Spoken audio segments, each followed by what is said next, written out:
Welcome to Industry Focus, the podcast that dives into a different sector of the stock market each day. I'm your host, Emily Flippin. I'm Jason Moser. I'm Nick Seipel. I'm Dylan Lewis. And today we're talking financials. Today we're talking consumer goods. Wild Card Wednesday. And we're talking energy. And today we're talking tech. Let's dive in. Welcome to Industry Focus. Today is Tuesday, June 29th, and I'm the host of this episode, Emily Flippin.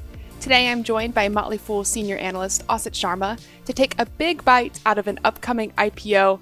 It is Krispy Kreme. Asit, I'm really excited for this one. Woohoo! Emily, I am too. What a fun IPO to discuss. Not to say that the other IPOs we've looked at so far this year haven't been exciting in their own way, but this one, hits close to home on so many levels for me and for you. Yes, I have some strong opinions, as I know we've discussed personally before, about donuts. I'm weird in the fact that I'm not a huge donut fan. I don't particularly like them. Cake donuts are okay. I'm not a big fried dough person. But more importantly, there is a very particular way that one should spell donuts. And it's spelling out dough nuts, not do nuts. And I hate the culture that we've created where spelling out donuts, do nuts is somehow acceptable. And I have to tell you, when I was sifting through this S1, I was already kind of looking fondly on Krispy Kreme because they spell donuts correctly throughout the entire report. So off to a good foot here. They are coming back to the markets with some integrity. I too am a fan of the D-O-U-G-H spelling.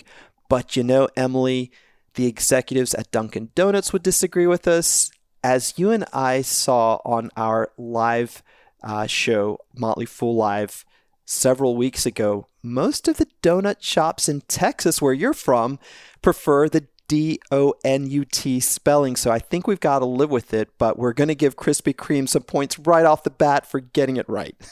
I will live with it, but I will loudly live with it. I will call it out whenever I see it. I'll be the most annoying person to have in your donut shop wherever I am in Texas. You go.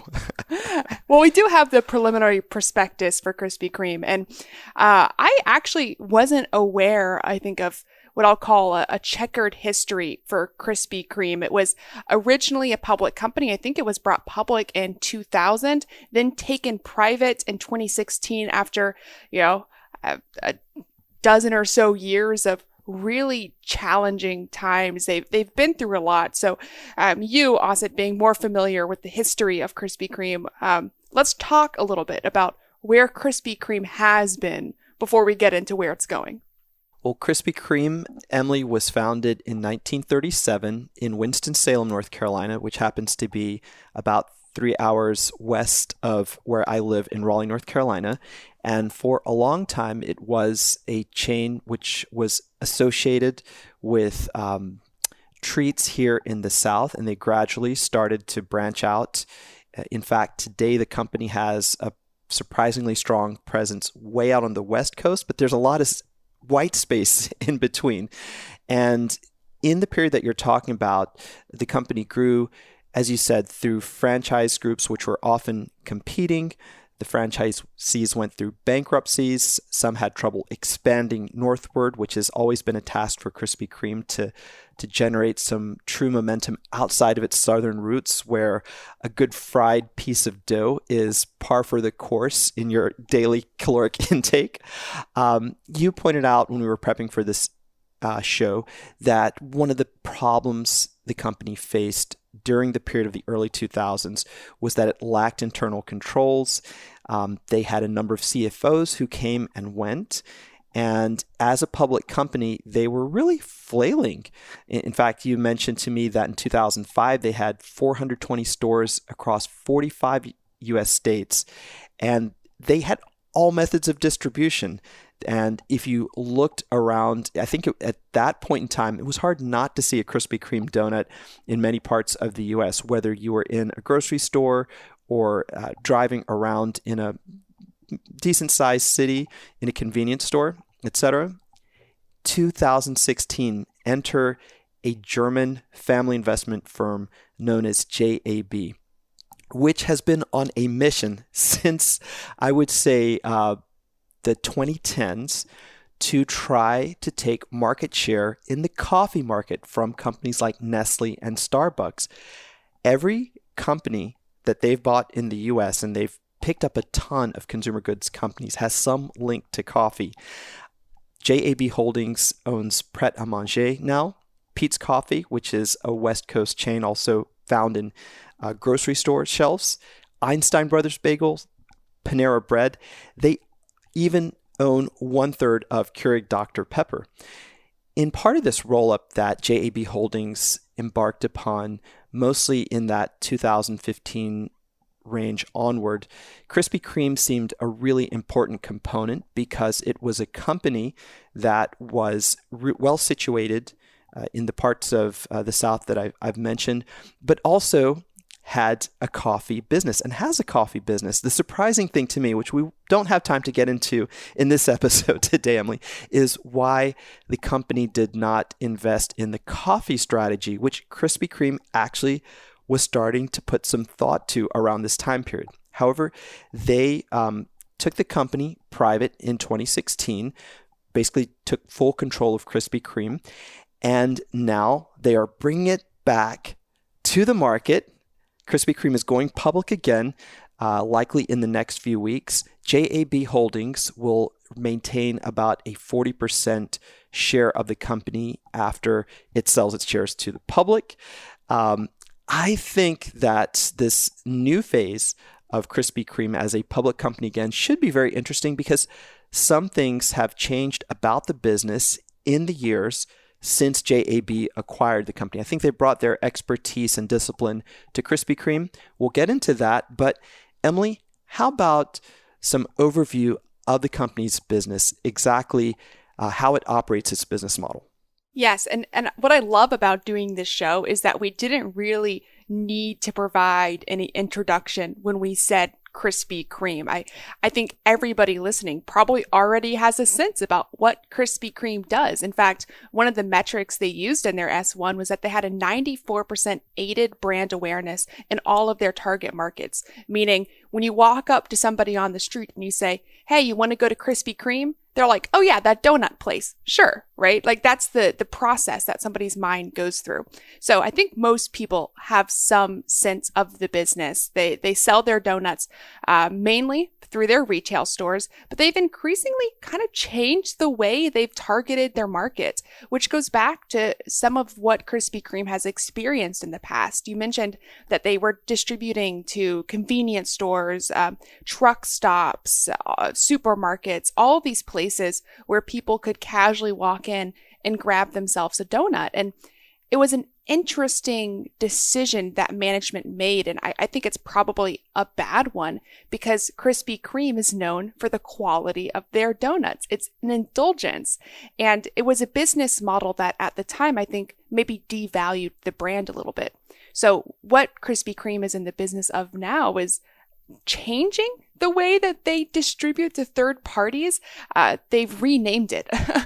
I'm not sure if it's actually changing it much, but they renamed it to what they call Delivered Fresh Daily, their DFD model, where they're essentially using little hubs of Krispy Kreme creations to then distribute to these third parties. And these hubs, often called the Hot Light Theater shops, which I have my own qualms with, but I'll leave that on the table there. These Hot Light Theater shops are ideally the main distributors of these donuts, although they do use some factories, which we'll get into later.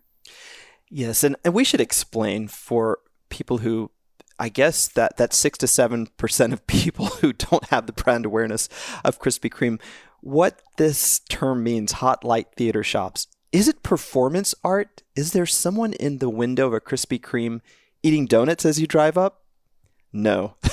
It is essentially the theater that goes on when you walk inside a Krispy Kreme. You see the big vats that have the icing. You see these huge conveyor belts which are rolling freshly baked donuts down to the glazing process. And if you ask, often, maybe I shouldn't be giving this away, but you can ask one of the employees if they're not too busy to pull one of the donuts as it's coming down the conveyor belt before it gets the icing. See what that tastes like. That's a favorite pastime in the downtown Raleigh store here where I live, which is one of the first Krispy Kreme locations and still retained its iconic signage. So management has a sense that the making of the donuts is theater. They have glass walls at most of their locations now so customers can see the donuts being made. But beyond that immediate bit of theater, you see a bigger facility. And that's the idea that they're trying to bring back. It's almost like a Back to the Future move on the part of JAB, because originally this was a model the company thought they could do successfully. Have the theater in front, have the average location actually be much bigger in back. If you happen to live near Krispy Kreme, drive around the back, you'll see their delivery trucks. They want to use these as small manufacturing facilities, as Emily points out, then to get the product into the grocery stores and convenience stores. But I think something that you've got a problem with, and I do too, Emily, is that's a decision that has de-emphasized the visibility in some ways of the Krispy Kreme brand. So they've stopped trying to put locations in highly visible areas just for the sake of having a smaller donut shop, even though that's the direction that I think Starbucks and Dunkin' Donuts, who are sort of primary competitors for one side of the business, they've embarked on visibility and smaller footprints in a big way. It also means that they've got to be very, very efficient in each location to make sure that they have a cost-effective supply chain for their so-called hub and spoke network, the spokes being all the grocery stores that they're delivering to. So we'll see over the long term if this decision really works out. Now, I will say that management loves the model. They think that it emphasizes the scarcity principle. They say that by really drawing back on the number of big outlets and only making them these hot light theater shops, that adds to the scarcity of finding Krispy Kreme donuts. And it also brings this great experience for local customers while making sure they've got enough capacity to serve grocery stores. And I will say that at least in the Mid-Atlantic region, where grocery stores are fighting out for market share, Emily, where you live, and also one state south where I live, our corridor is a big battleground for all types of grocery stores. And I've said this before on our podcast, but think of Publix coming from the south, think of Wegmans coming from the north, the German grocers, Aldi and Lidl coming from overseas, Whole Foods trying to establish its presence, Sprouts trying to take Whole Foods market share. There are any number of chains that I could go on that are customers for these hot light theater shops. So there is some sense of this business model in certain geographical areas. Now, to your point, does it really make sense as a long-term strategy? I think we can get into that more as we go along. I'm a little skeptical, though. I will say, I think one of the things the hot light theater shops have done well is advertising that classic Krispy Kreme glazed donut, seeing the glazing happening. I think one of the things that shocked me the most was that 64% of Krispy Kreme's donut sales are their original glazed donuts. It's immediately what your mind and your mouth wants when you think about Krispy Kreme. But to your point, that strategy, it's almost like two separate strategies in my mind, because management says that and this is a direct quote, their belief is that almost all customers desire an occasional indulgence, and that when they indulge, they want a high quality, emotionally differentiated experience. I can see how walking into a theater shop and getting yourself a Krispy Kreme original glazed donut is that really cool, differentiated experience. But on the flip side, when I walk into a convenience store, right? When I walk into a grocery store and I see those sitting out on a shelf somewhere, even if they've been delivered that day, that almost says to me, oh, it's a spontaneous, semi-regular purchase that somebody's going to make when they walk into their grocery store, as opposed to this occasional indulgence. Maybe I'm the only person that feels that way, but in my mind, it just two things that don't exactly line up. I think you're onto something. The donut that you get in the store, in the convenience store, grocery store, is a different donut than the one you eat in Krispy Kreme. That donut that you're eating in Krispy Kreme hot off the conveyor belt is that experiential donut. It is that treat that you are allowing yourself to have. I want to point out, for those of you who are really enthusiastic about the consumer goods world, you already know that the indulgent category exists across a continuum. There's healthy indulgent, there's permissible indulgent, where you're permitting yourself to do something. There's core indulgent, you really don't think twice about it, and that's your main type of indulgent experience. And there's the word I think Emily just used, treat. So when you're in treat mode, you're like, get out of my way. I'm going to buy that ice cream or I'm going to have my donut. To me, the hot donut in the stores exists in the treat part of the continuum. And if that's the case, I wonder then about the quality of the donuts that you get from the store. They're not the same. In fact, I don't like packaged Krispy Kreme donuts. I'd much rather have a Dunkin' donut. I think their glazed donuts taste much fresher when they're packaged. Oh, those are fighting words. They're fighting words. And I should say Dunkin' Donuts doesn't do a lot of packaging, but let's put it this way. If you take home a dozen donuts from Dunkin' and a dozen donuts from Krispy Kreme, those of you in the South, you probably know what I'm about to say. The next morning, what are you going to do? You'll eat that Dunkin' donut straight out of the box, but you'll plop that Krispy Kreme donut in the microwave for 10 seconds and oftentimes eat it with a fork and knife. If I'm saying something that's heretical here, let us know, for those of you who are watching live today and not listening to it on the podcast, in the comments. We'll chat about this. But here's my point. Over the decades, Krispy Kreme has never had a huge penetration on grocery store shelves.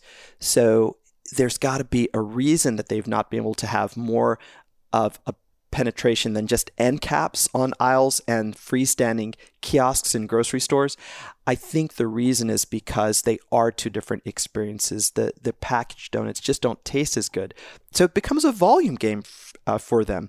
Krispy Kreme then probably needs to have, rather than a lot more shelf space in each store, just get into more stores. And as the grocery industry has been growing at an interesting clip over the past years, maybe that works as a volume business. I'm with you though, Emily. I don't really see the big advantage in the model to going with the hub and spoke strategy. I almost think it would be better for Krispy Kreme to just plow into the same type of road visibility strategy, maybe with double drive-thrus that Starbucks has done successfully, or those smaller footprint stores. I think that wouldn't harm the brand, and it would give them access to additional incremental profitable revenue. But we can chat about that a little bit more when we get into the financials of this company. Well, it's something that I find myself really conflicted about, because I've long been a believer that Dunkin' Donuts and Krispy Kreme are fundamentally different businesses in terms of who they're targeting as a consumer. I've said this before, but I think the person who goes to Dunkin' Donuts is going because they're going to get a coffee, and then they happen to just grab a donut when they're there because they see them on the shelves.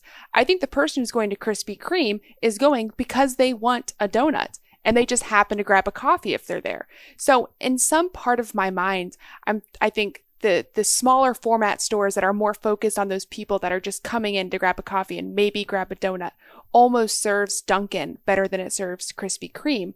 But the numbers, I think, paint a different story. In fact, in 2020, 64% of their donut sales were done through a drive-through lane. And sure, you could say that's the pandemic, but that was nearly 50% in 2019. So clearly consumers are looking for convenience and ease of access for their daily donuts. So I think I fall on the side of the fence kind of with you, Osset, where I wish they were going maybe a bit more small format, a bit more convenience, a bit more drive-through, because Starbucks, Dunkin', a handful of other businesses have had so much success with that strategy.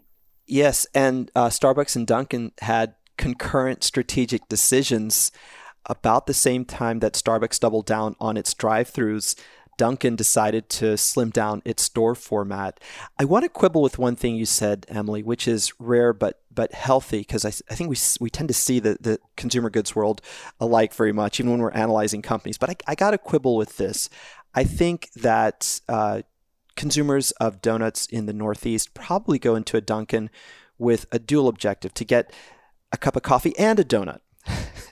I love what you said about the donut leading and the coffee being an afterthought with Krispy Kreme, and the opposite for Dunkin' Donuts. But I think at least in the Northeast, you go in for the same thing. Now, there is a lot to unpack here. I know we need to move on. I'll just say this one last thing to unpack it a little bit further. The strategy for Krispy Kreme is interesting in that JAB, which I said at the outset of this podcast, is extremely coffee focused. It's interesting to me and curious that Krispy Kreme didn't invest more in its coffee strategy, or hasn't over the last several years. They were actually starting to just before the JAB acquisition, and I have not seen any kind of substantive upgrade in their coffee offering, either in what you get in the store or the marketing of it. Dunkin', on the other hand, invested in espresso in lots of its locations in the last couple of years, installing espresso machines, etc. So it's really curious also that Krispy Kreme wouldn't take advantage of the fact that so many people will go into a store with an offering of sweets just for coffee, is what you were talking about with Dunkin'. They missed that signal, I think, and they're missing this big signal that you mentioned. If 64% of your business is coming from drive-thrus that are attached to these big theater-type shops, isn't that telling you something?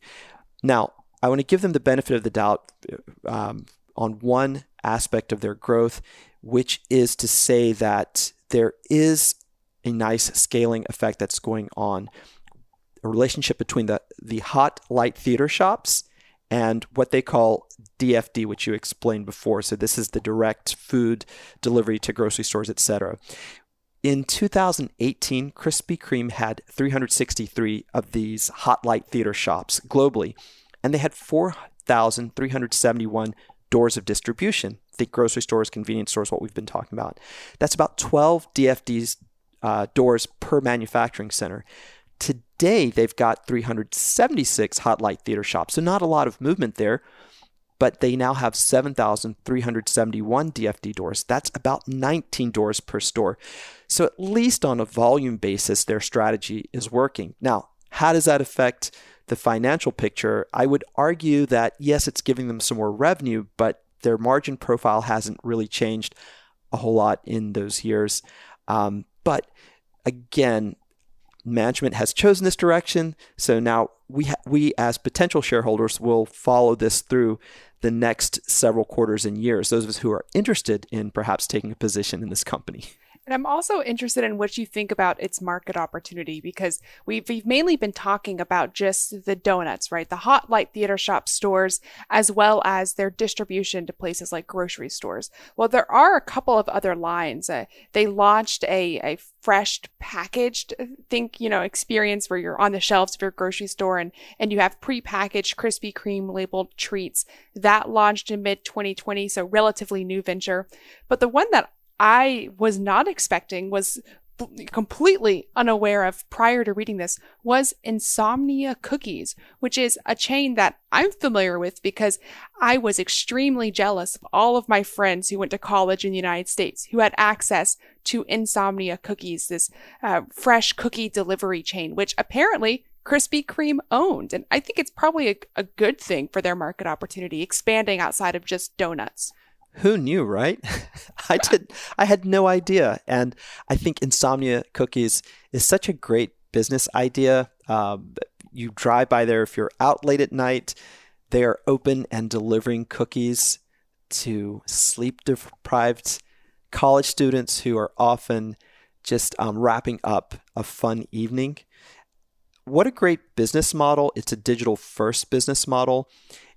I believe it's probably a tiny portion of the company's overall profits and revenue. I didn't see that Insomnia was broken out separately in the S1 statement, but management did mention that both sides are learning from each other.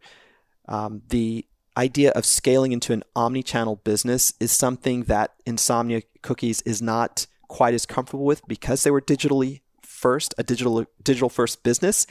The idea of accelerating e-commerce investments has never been something that Krispy Kreme is totally embraced.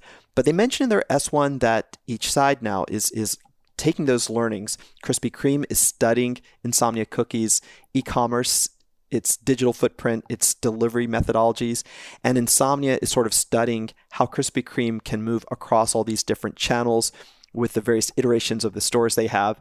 And management says it's positive for both businesses. So I like that market opportunity. We don't know how large it is. We should also mention that Krispy Kreme does have a very healthy global business.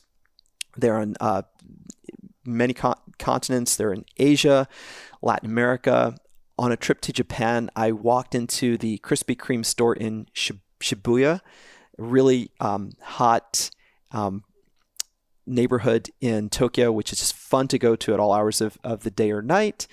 It has one of the world's busiest intersections or pedestrian crossings. I think it might be the busiest pedestrian crossing in the world. And Krispy Kreme stores is not located far from that.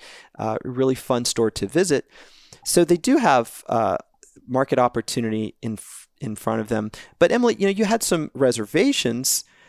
You mentioned when we were prepping for the show that the health food crazes that keep popping up make you a little bit nervous, especially because so much of this business is centered in the indulgent spectrum, from the donuts to Insomnia Cookies.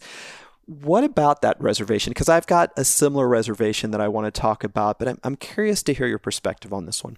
Yeah, it's almost twofold, because on one end of the spectrum, I think we see a move towards more health foods, and it's not necessarily things that are healthier. It's that the perception of things that are healthier. And I don't think you're ever going to change the awareness in people's minds that Krispy Kreme is not a health food, right? They're not going to suddenly change their batter to be whole wheat, and people are going to say, oh, well, now I'm going to indulge in a Krispy Kreme donut.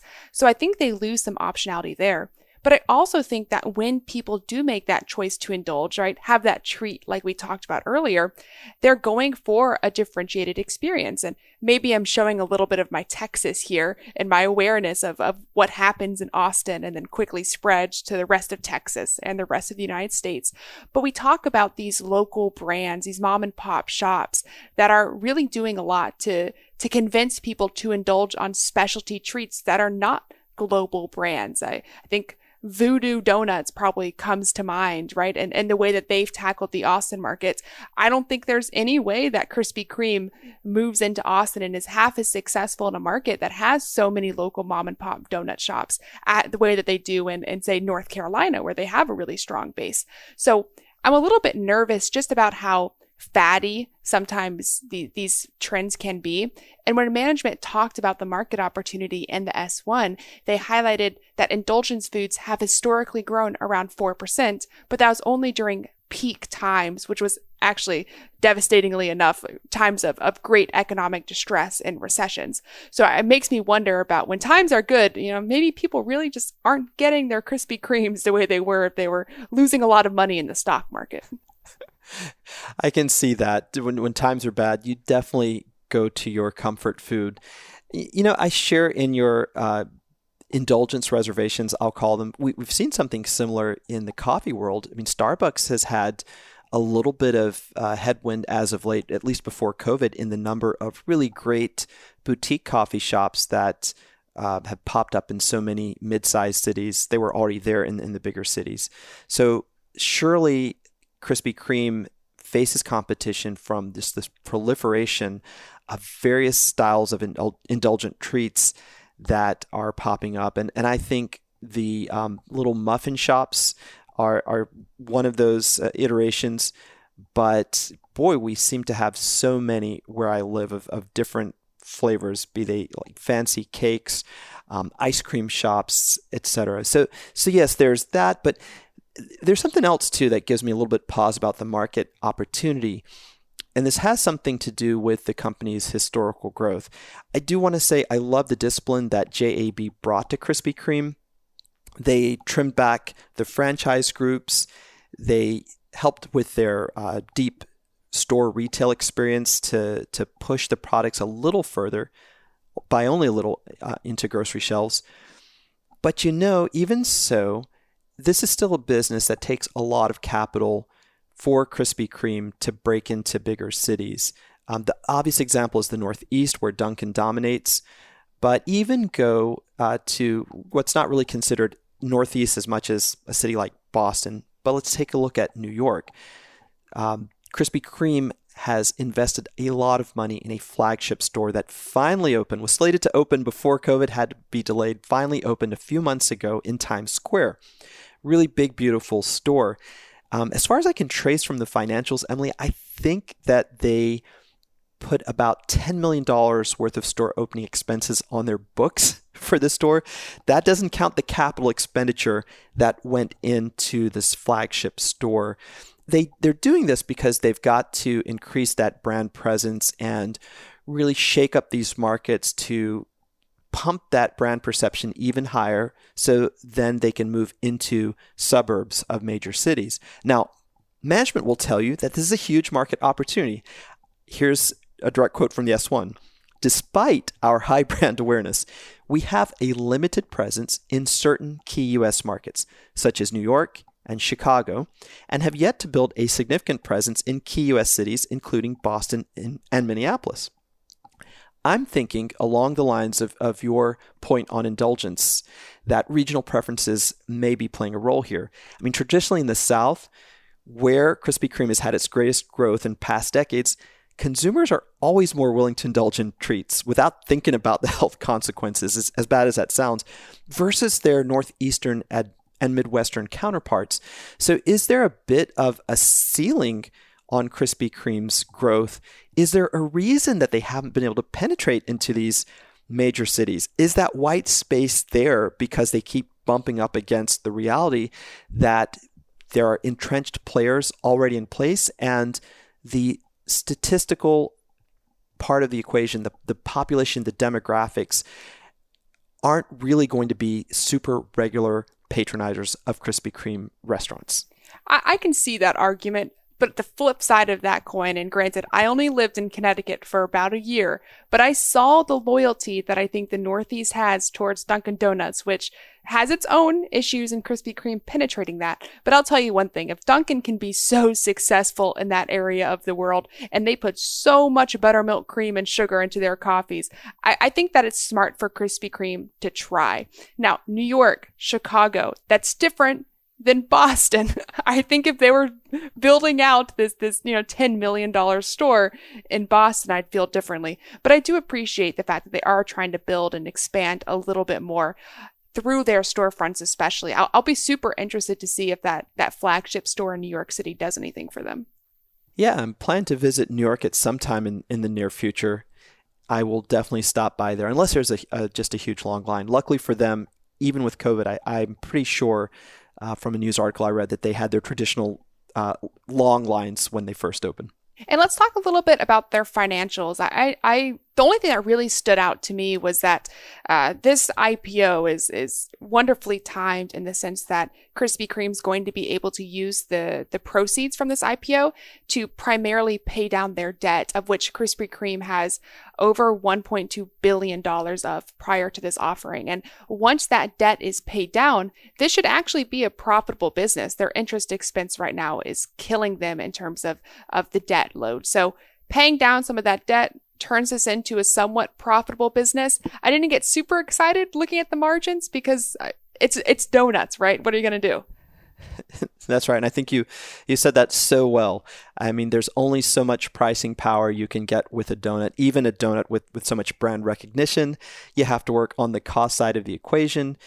Absolutely right, Emily. They're knocking out a really high interest portion of their debt picture, which is some related party debt, and they're using another bit of the IPO proceeds to pay down a bit of a term loan. They'll be left with something like, rough numbers here, $670 million worth of debt, but that at a lower interest rate based on LIBOR, the London interbank offering rate, versus what they were paying to their related party, which was higher interest. So this will give them some room to breathe on their income statement.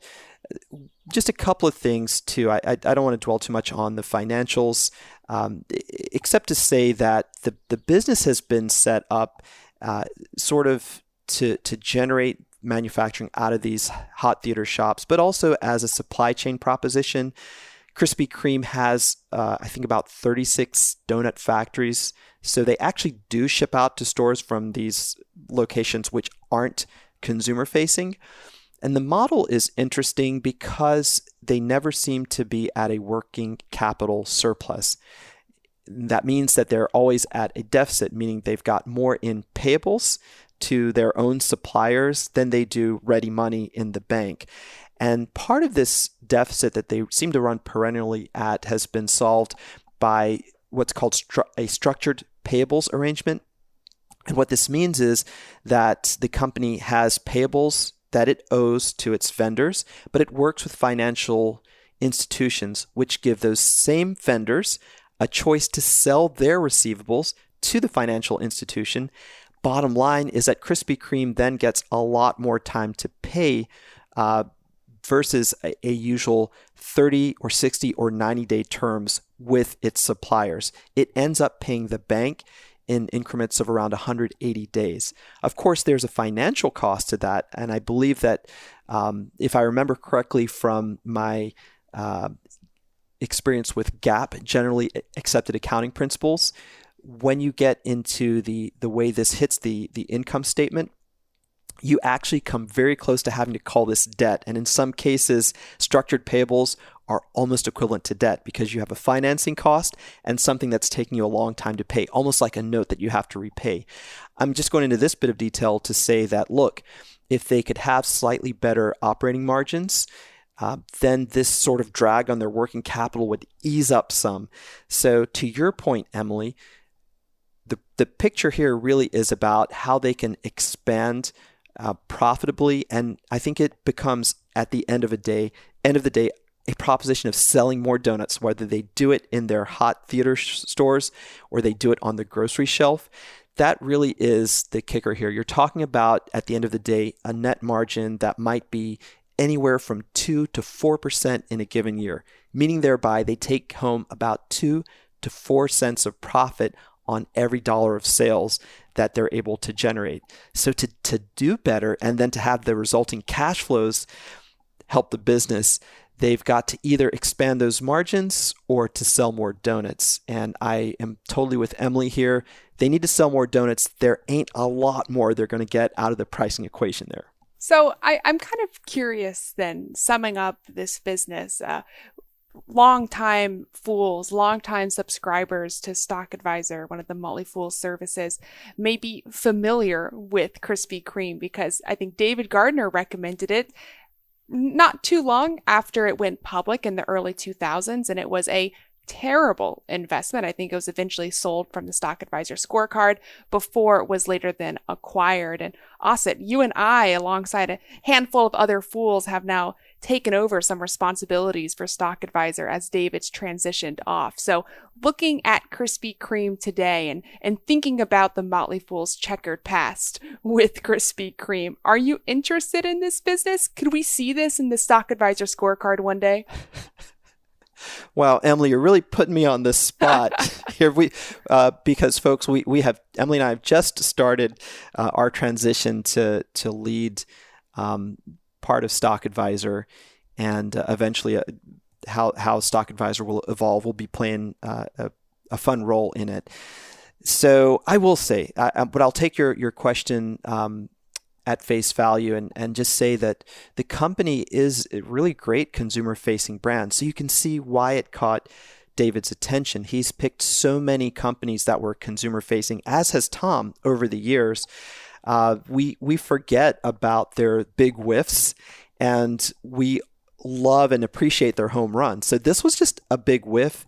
I think that it was harder to see in that S1 so many years ago the problems that were in the management chain. That all came out later, and the company just ended up having all kinds of yellow and red flags about its management that bit by bit sort of trickled out. So I'm going to shock you by saying that I'm going to watch this business. I am skeptical of its growth prospects. I am skeptical of its financial equation. But as we have been talking about since January, it's important to pay attention to brand. I noticed before we went on air, Emily, you were drinking from a Yeti cup, and we're not going to belabor and bore listeners with our mutual sob stories about missing Yeti as a great investment. A lot of that has to do with its brand power. Krispy Kreme is getting another chance. They're backed by a very deep-pocketed, structured, disciplined private investment firm that's, as we mentioned, is hanging on to 40% of shares and can exercise a lot of control. So I wouldn't count Krispy Kreme out. Now, is this going to hit the scorecard next month? No, it's going to take some time if it ever happens. But now, let me turn the tables, my friend. Emily, is this something that you might be looking at for a future recommendation for Stock Advisor? You always say things so beautifully, and my only answer was just going to be a resounding, no way. It's hard for me to get excited about donuts, not being a big donut connoisseur myself, but it's a low margin business. Their strategy confuses me. I think they've devalued their brand name a lot, but everything you just said prior to my negativity was very true. And I do think it's a bit auspicious that I'm sitting here drinking out of a Yeti mug, which I was given as a gift. To be very clear, I did not buy this myself. I would never betray my investing instincts like that. But it wasn't a stock, an investment that I missed because I didn't understand the brand power. And maybe I'm doing the same thing here with Krispy Kreme. So I will take a piece of advice from you, Austin. I will watch this one myself. I wasn't originally very excited about it, but I'm often wrong. Yeah, and to that point, Emily, let's quickly, before we exit, maybe a sentence each, talk about the risks we see. And this will help illuminate, I think, more why we both are initially skeptical, but we're going to keep an open mind on this one. It sounds like you are, and I am as well. I would say the probabilities of it becoming a star performer are small, but you never know. And that's the fun of the stock market, the fun of investing. Sometimes your best investments surprise you, and sometimes the companies you think are going to just go out and crush it, they just wither away, wither on the vine. So give me one or two risks really quickly that you see in this company going forward. For me, it's just all consumer preferences. This is a donut business, unlike Dunkin', which has a lot of higher margin coffee products. And Krispy Kreme sells 64% a single product, right? That single glazed donut product. That to me is just not a super exciting place for me to put my money today. So it doesn't excite me. I will say for me, I second that. And I will say that this approach of sort of doubling down on the hub and spoke concept, while it has its obvious advantages, I just don't know if that's the right direction strategically. I just reiterate, should they have gone into some type of avenue that replicates Dunkin's new model or Starbucks' attention to the drive-through? And this is something it's not just Starbucks and Dunkin', it's also McDonald's, which is the biggest and baddest sort of fast food or quick service entity on the planet. They recognized that a long time ago and have never wavered from their focus on efficient stores with a drive-through. At least in North America, it's a road-based culture. You can't totally leave that behind. But they could prove me wrong. Again, open to changing my mind as the quarters roll by. I'm also open to changing my mind, and I always love having these chats with you, especially when we get the chance to talk about donuts for an hour. It's a treat. I am so hungry, and in opposition to Emily, for those of you who are watching live, you can tell from my cheeks that I actually enjoy a good donut or two or three. I much prefer to get my indulgences in things like eating an entire Snickers bar or going through an entire bag of popcorn. So I have my vices. Donuts just aren't one of them. Yay to that. Well, Ozit, thank you as always for joining. Thanks so much, Emily. This was so much fun. Listeners, that does it for this episode of Industry Focus. If you have any questions or you just want to say hey, you can always shoot us an email at industryfocus@fool.com or tweet at us at MFIndustryFocus. As always, people on the program may own companies discussed on the show, and the Motley Fool may have formal recommendations for or against any stocks mentioned, so don't buy or sell anything based solely on what you hear. Thanks to Tim Sparks for his work behind the screen today. For Ozit Sharma, I'm Emily Flippin. Thanks for listening, and Fool on!